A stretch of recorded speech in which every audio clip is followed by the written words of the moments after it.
Welcome to Testing Advices. In previous video we have seen by using background keyword how code duplicity can be overcome.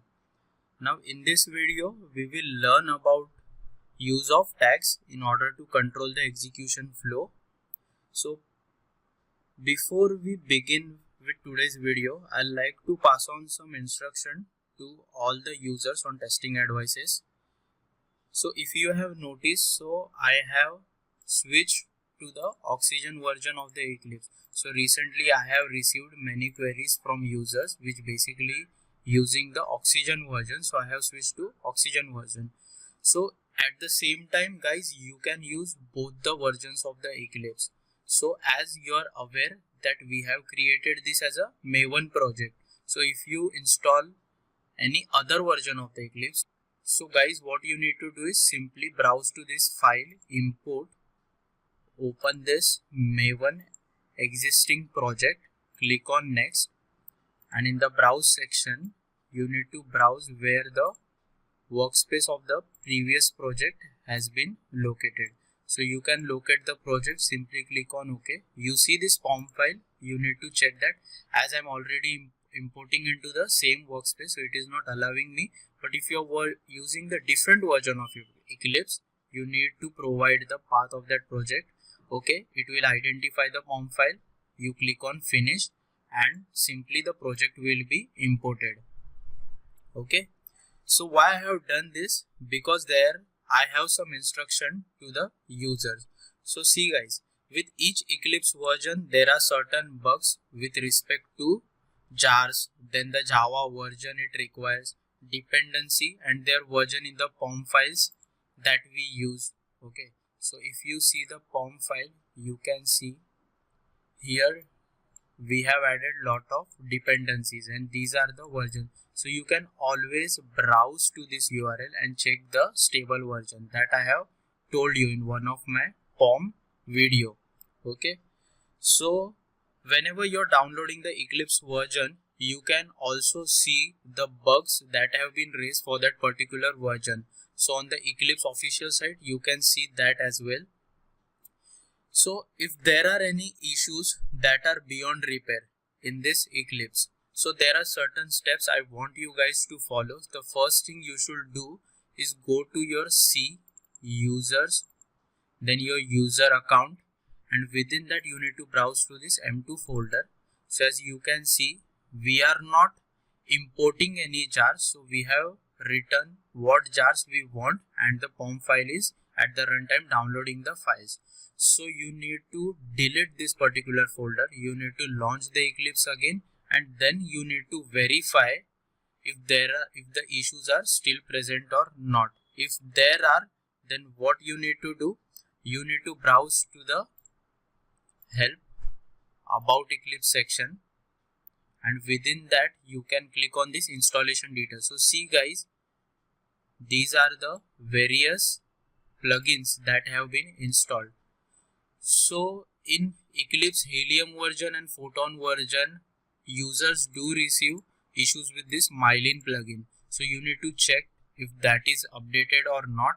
If not, then you need to update, and if there are issues even after updating, it is showing on this console window of the Eclipse, then you need to simply uninstall that particular plugin. Also make sure there are no leftover files in your user account in the C drive. Now this is about Eclipse. Now there are certain issues with the browser as well. So to execute the script, we are using the browsers. So you do need to check the browser versions and their compatibility with the drivers that we have imported. So here previously I have been using 2.42, but what happened guys, in this login steps we are previously using this send keys feature, but now my Chrome version is updated to 65, so this feature by Selenium is no longer supported for the Chrome driver version 2.42. So that is why I have imported this, I have downloaded this new Chrome driver 2.43, I have imported, and now the scripts are running. Okay, so you just need to Google and look for these answers raised by lot of users and accordingly you need to implement the particular solution. Okay, after that, the last thing that I'll suggest is the Java version. So previously it was Java 8. Now for most of the Eclipse version, Java 9 and 10 needs to be used. So what you need to do, you need to browse to your system, advanced system settings, and within the environmental variable, you need to check this Java home path. So previously it was 181. Now my Java is been updated, and hence I need to update that version here as well. So I have updated to 191. So make changes in your Java home. Then if you have the new version of Maven, then update the path here. And in this path, you need to update the Maven as well as the Java path. Okay. And to confirm that, simply open your command prompt and go for Java -version. Okay, that will confirm the Java version you have, and -version. So that will confirm the Maven version. Here it is. Okay. So in recent times, I do have received many queries where scripts were not working for users, and after looking into it, most of the times the issues were because of these reasons. So I'll suggest you to revisit and watch all the installation videos carefully and reconfirm the settings, because there were certain settings which we have done for the Eclipse. Okay. So now guys, let's quickly move to our today's topic, and that is nothing but tags. Okay, so in previous video suggested that we are going to use tags to control the execution flow. Okay, so what we need to do first, we need to visit our login.feature file, and for each scenario we will assign certain tags. So for example, here we are logging into testing advices website, so I'll name it as TA, and this is a valid login scenario. So I have named it as valid login. Okay. Now the second scenario, in which we are checking the invalid login. So for testing advices, we are checking invalid login. Now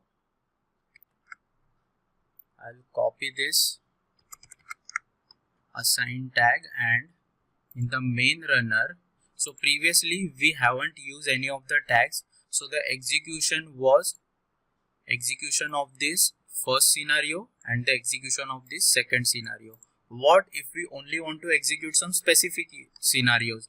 So like in the testing, we need to perform sometimes smoke testing, sanity testing, where we does not execute all the test cases but selective test cases. So in that case, for example, if we want to execute only negative test case, okay, so I'll include the tag name here, and what I'll do, I'll simply click on this Mainrunner, okay, and see if only the second scenario executes.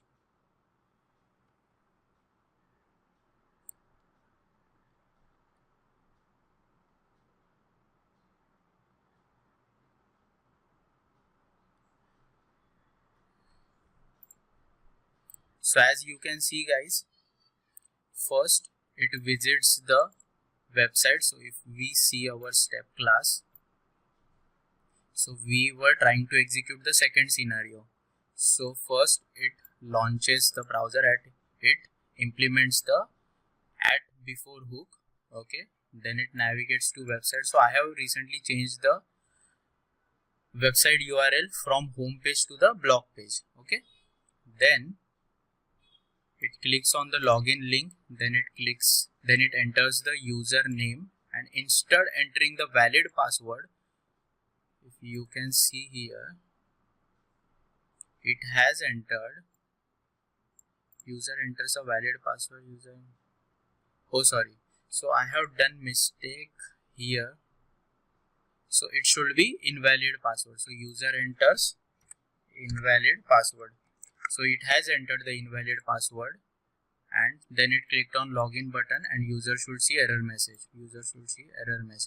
So the message have been displayed. As you can see, the password you entered is incorrect.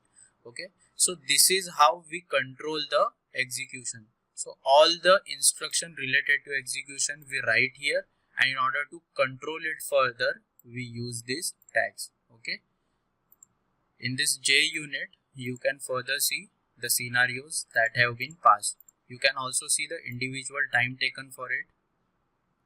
Okay, so guys, in the next video we will look into how to automate certain types of elements, like we have date picker, then there are certain drop downs, radio buttons, then sometimes we need to play with the frames, then there are certain hyperlinks which opens in a new browsers. So how to automate those particular things, how to manage the execution flow for it, so that we will start from next lecture onwards.